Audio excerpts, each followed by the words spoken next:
नमस्कार दोस्तों, हमारी जितनी भी पौराणिक कहानियां हैं उनमें हमेशा एक अलग संदेश आपके सामने आता है जब जब आप उसे सुनते हो। आइए ऐसी ही एक कहानी हम बताते हैं शकुनी के बारे में। शकुनी महाभारत का एक महत्वपूर्ण पात्र था और आप भी जानते हो कि वो कुरु की तरफ से लड़ा था। कुरु का एक तरीके से रणनीतिकार था, लेकिन वास्तविकता यह है दोस्तों कि जितना ही कुरु वंश को समाप्त करने में भगवान कृष्ण और अर्जुन का रोल था, उतना ही रोल शकुनी का भी था। क्यों? आइए हम आपको बताते हैं। वो गंधार का राजकुमार था। गंधारी उसकी बहन थी। सबसे पहला कष्ट उसे यह था कि उसकी बहन की शादी एक नेत्रहीन व्यक्ति से कर दी गई थी। और दूसरा आपको सुनने लायक है। एक्चुअल में गंधारी मांगलिक थी और यह तथ्य छुपाकर वह शादी की गई थी।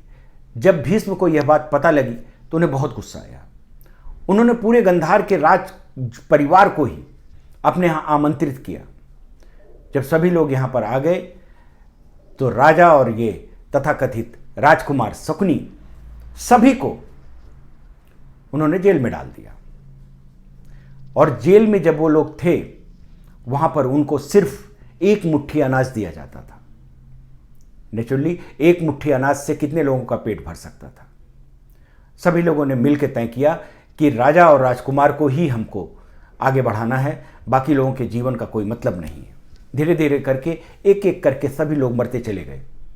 अंत में बचे शकुनी और उनके पिता अन्नी गंधार नरेश। गंधार नरेश ने एक दिन शकुनी को बुलाया अपने पास। उसने कहा, मैं तुम्हें कुछ देना चाहता हूं, अब मैं भी अपनी यह लीला समाप्त करने वाला हूं।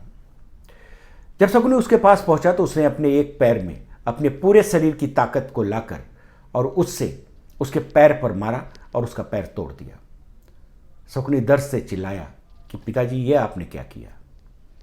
उसने कहा, इसलिए तुम्हारा ये पैर मैंने तोड़ा है कि जब जब चलोगे और जब जब इसका दर्द होगा तब तक तुम्हें एहसास होगा कि कुरुवंश ने तुम्हारे साथ क्या किया था।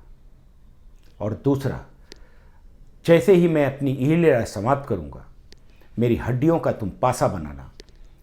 जो चाहोगे पासे में वही आएगा।